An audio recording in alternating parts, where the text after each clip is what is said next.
ইন্ডিয়ার সাথে সাউথ আফ্রিকার যে 2 ম্যাচের টেস্ট সিরিজ যে শুরু হয়েছে, কি প্রথমে যে টি20 সিরিজ ছিল, তারপরে ওডিআই সিরিজ, তারপরে যে টেস্ট সিরিজ, এই যে 2 ম্যাচের টেস্ট সিরিজ, এই টেস্ট সিরিজের প্রথম যে ম্যাচটা, সেই ম্যাচটা কিন্তু শুরু হয়ে গেছে। আর প্রথম ম্যাচটাই ইন্ডিয়া যে প্রথমে ব্যাট করে 245 রান করে, 66 ওভার 4 বলে ইন্ডিয়া 245 রান করে।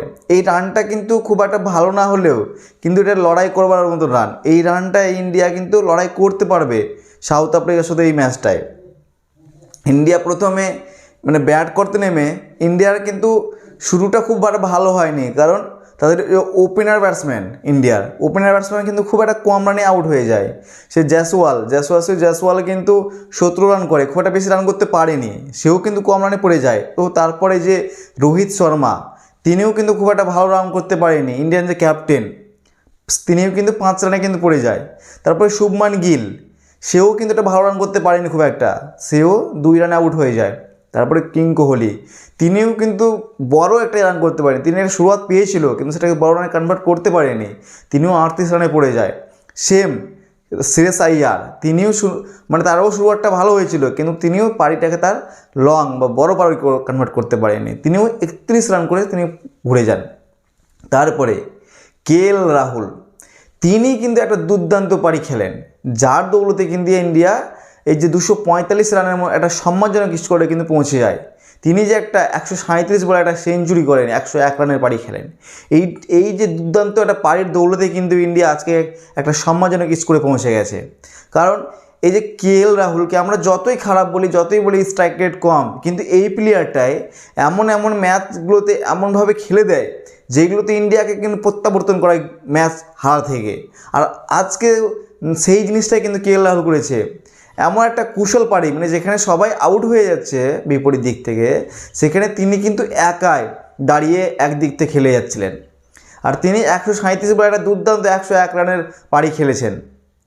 সেই পারিটাতে 14টা 4 ও 4টে কিন্তু 6 আছে, কিন্তু পারিটা তাহলে বলতেই হবে পারিটা কিন্তু দুর্দান্ত একটা পারি।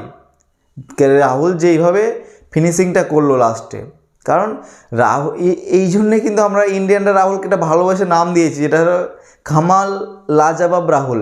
কারণ তিনি যেরকম কামালগুলো করেন প্রত্যেকটা ম্যাচে, তাই জন্যই তার নামটা কামাল লাজবাব রাহুল। রাহুল দুর্দান্ত প্লেয়ার।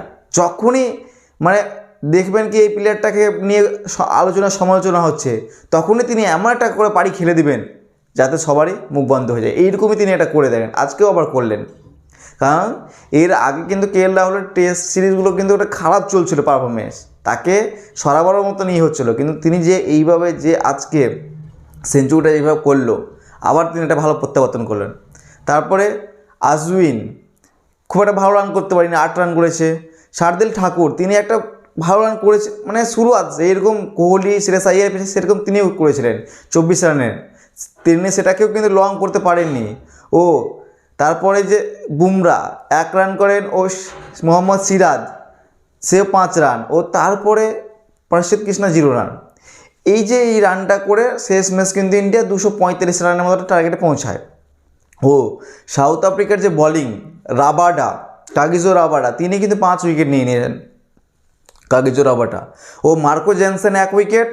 ও এই যে ওডিআই সিরিজটা যে ব্যাপক খেলেছিলেন যে বোলিংটা, বার্গার, সেও আবার এই টেস্ট সিরিজটাতে কিন্তু একটা ভালো বোলিং করছেন, তিনিও 3টা উইকেট নিয়ে নিয়েছেন। এই যে বার্গার, তিনিও কিন্তু আবার 3টা উইকেট নিয়েছেন। ও কটজি, তিনি 1 উইকেট নিয়েছেন। তারা এই যে 10 উইকেট নিয়ে ইন্ডিয়াকে অল আউট করে দিয়েছে 235 রানে, 67 ওভার 4 বলে। তো এই রানটাকে দেখাই যাক ইন্ডিয়া ডিপেন্ড করে এই টেস্ট ম্যাচটা বা এই টেস্ট সিরিজটা জিততে পারি কি না। কারণ ইন্ডিয়া যেভাবে ব্যাট করেছে, পিচটা হয়তো একটু টাফই ছিল, সেটা সাউথ আফ্রিকা যেহেতু হোম অ্যাডভান্টেজ, তাহলে দেখাই যাক কী হয় ম্যাচটা, কত দূর এগায়।